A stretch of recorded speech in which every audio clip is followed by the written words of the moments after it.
The following is distributed by the Berean Call.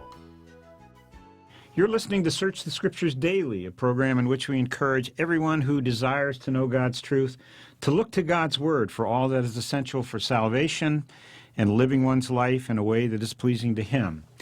In this first segment of our program, Dave and I are discussing the topic of psychology and the church, a subject we have written about rather extensively, and we've also produced an hour-long DVD titled Psychology and the Church, Critical Questions, Crucial Answers.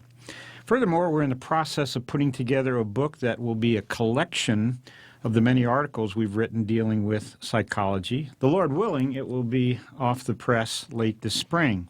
Dave, I'd like to pick up where we left off last week, and for those who didn't have a chance to see or hear our program, we're talking in general about psychology, and we identified that as psychological counseling or psychotherapy. Basically, the mode of psychotherapy is conversation. People talk, people listen, and they deal with issues of life. So, Dave, as we stated last week, the evangelical church, I'm talking about the conservative, Bible-believing church, is so heavily into psychological counseling that it's really astonishing. And the reason it's astonishing, as we pointed out last week, is that the concepts of psychotherapy, that man is innately good, that self is the solution to man's problems, these are antithetical to what the Bible teaches. Absolutely. So why then do you think evangelicals have gotten into psychology? Tom, I'm sure there are a number of possible answers to that question, and this is my opinion, of course. I think that the confidence in the Bible has been undermined, not just by psychology. That sort of was the icing on the cake. This has been going on for a long time through Darwin, evolution, through the influence of that in the public... Which is false science, by the way. Right. And that's an analogy that it has with psychotherapy. Right. But that has, well, Tom, I'm supposed to give brief response now. This is sort of an introduction. But if you went back to the early days of science, I mean when modern science was first developed, say, let's take Boyle's law of gases. Well, the man was an evangelical Christian. He even left in his will an endowment. It's at Oxford University today, lectures to refute atheism and the skeptics and so forth. He was opposed to Darwin. So we're almost, I could name them, but I'm not going to name them, down from Newton and on down the line. They all believed in God, okay? That's the way science began. Now, it's very interesting. I wish we had time, but we don't have time. But, Tom, it didn't begin in Islamic countries. They had some mathematics and astronomy, observations, and so forth. But real science, getting into the atom and the understanding of this whole thing, it began in Christian areas. Now, I'm not saying they were all Christians. Most of the founders of the scientific theories that we still go by today, they were Christians. They certainly were theists. Now along came Darwin. Darwin's purpose was to destroy belief in God. That's the whole reason he came up with this idea. We've got to explain how man got here without God, okay? Freud, he came right along on his coattails.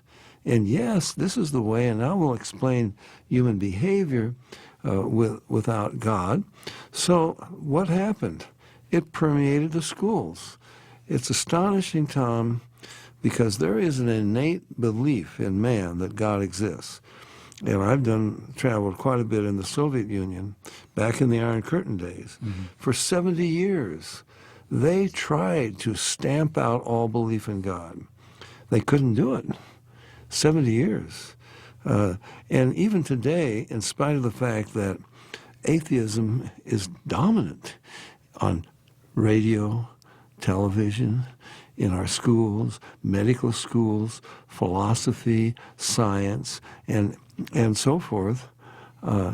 Still, when they take a poll, 92 to 95% of Americans still believe in God, okay? But anyway, what I'm trying to say is we've had an influence that has permeated society from our schools, from grammar schools and TV shows and all the way that has undermined confidence in the Bible and belief in God. So now that doesn't work. I mean, furthermore, science has become a god that is worshipped.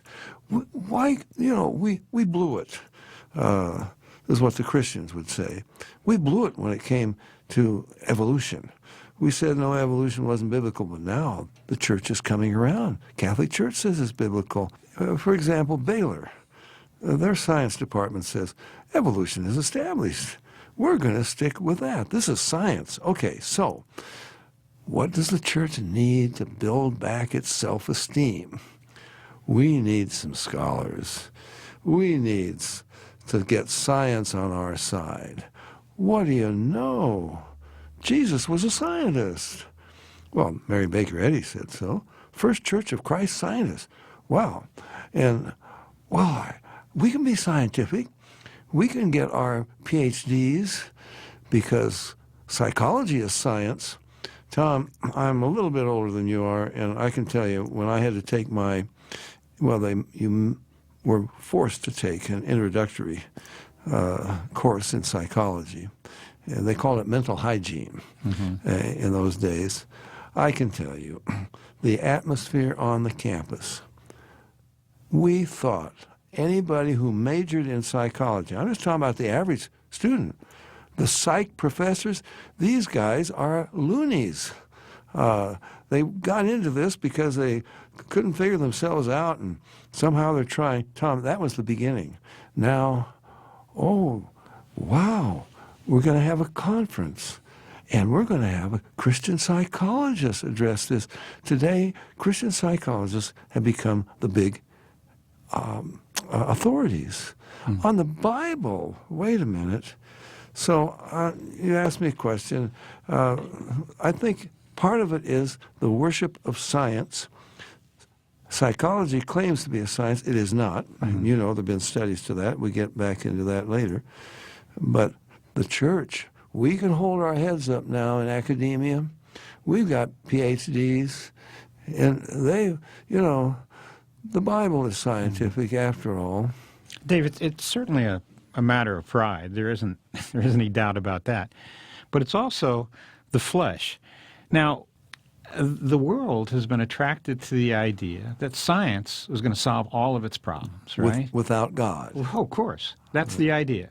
Right. Yet, Christians, even evangelicals, they want their problem solved. And if they've bought the idea that science has some answers and that psychology or psychotherapy, psychological counseling is scientific, they're going to jump on that because they, like the world, want their problem solved.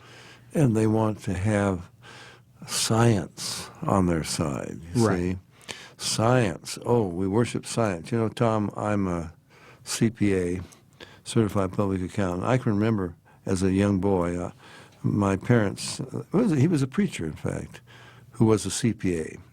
And I can remember, wow, you look up to the CPA, oh my goodness, the guy never makes a mistake because he signs his name to examines the books of a bank and so forth. And wow, well, you get to be a CPA, you find out some of the guys barely pass the CPA exam.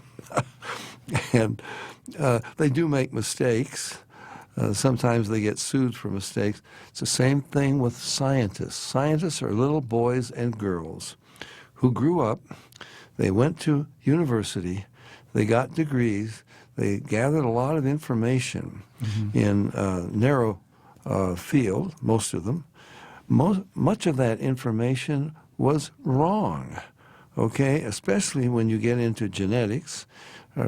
Richard Dawkins, or let's take Francis Crick, who was the discoverer, to some extent, of the language of DNA. And what does he say? He wrote a book titled The Astonishing Hypothesis. Now, right away, he calls it astonishing because it's contrary to anybody's common sense. And at the very beginning, he says, you're just a bag of molecules. That's all you are. You think you make decisions. You think you have a sense of truth or whatever. No, that's just an illusion that you have. You're just a bag of molecules, okay? Now, this is basically what Freud said. It's stimulus response, like B.F. Skinner. You just have learned behavior. You're just programmed to act this way. And, of course, Tom, one of the worst things that has happened, the parental authority and the respect and love for parents has been totally undermined by psychology in the secular world. Your parents didn't know anything. Now, we're the new generation and so forth. So you ask me, why does the church go for it? Well, we want to be modern. We want to be scientific. We want to hold our heads up in the world of academia. And Tom, I've seen it. I'm old enough. I remember good Bible schools. That's what they were called in those days. Mm-hmm. They wanted to be recognized. They wanted to have PhDs teaching the course. And then, the downward path to get credentialed. Well, who's going to credential you?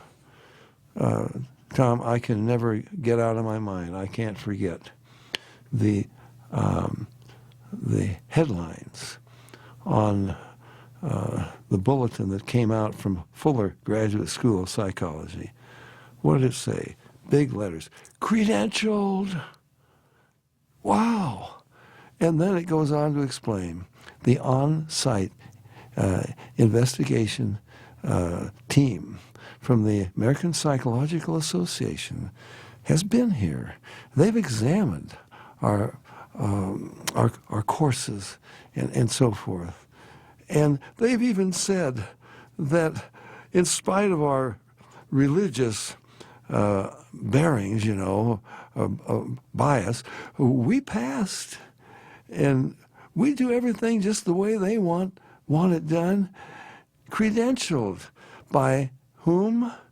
You got Satan's imprimatur. Mm-hmm. And Tom, I'm beginning to get a little angry. But anyway, that is what has happened. So the church wants to go in a Christian bookstore. Look at the books you've got. And, well, Tom, doctor this, doctor that, doctor so-and-so. And the church wants to have doctors on its side. And Jesus said, don't be called rabbi. Well, it's a doctorate in as we've been saying, and we can, in this series, we're going to be giving you documentation for everything that we're saying here, but also from the researchers. Dave, on the other hand, we're talking right now about why Christians are attracted to psychotherapy, to becoming psychotherapists, and so on. And there is a sense, I think it's strong delusion, which we'll support in the weeks to come, but it's strong delusion. But it's a fact that many, especially young people, get into psychology because they're under the delusion that it really helps people, and they're sincere. They want to help people. Right. They want to. Tom, I talk to university students, and I say, "What are you majoring in?" "Oh, I'm majoring in psychology." "Oh, why did you go in for that?" "Well, because I want to help people." Mm-hmm. And as you said, they start out that way. They have a genuine concern. They want to help others. And they have been deceived into thinking that psychology has the answers and that it can do it. So this is another reason why the church has gotten into psychology. It will help us. Yeah. We can do a better job. Pastoral counseling. Let the pastor go back and get a PhD in psychological counseling. Then he'll be more qualified. So, Dave, with this sincerity, I'm afraid we have to attach a deceit here as well. For example, Princeton Review, very prestigious, tells us that the number 2 most popular choice among university students, college university students, is psychology. And that goes as well for so-called Christian universities and colleges. Now, part of the deceit here is that why would a Christian university that's, let's say, even evangelical, would profess to be an evangelical, like a Wheaton or, Liberty and so on, why would they offer courses in which the basic concepts are antithetical to what they claim to believe? And I'll tell you why. Because for every student that they can draw, that's money in their bank.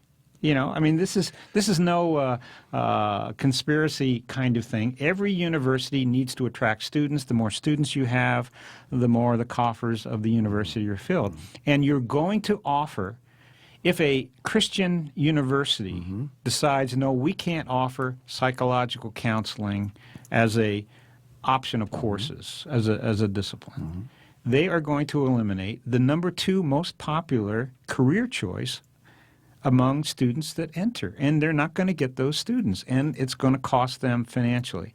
That's another part of the problem here. Yeah, Tom, it's,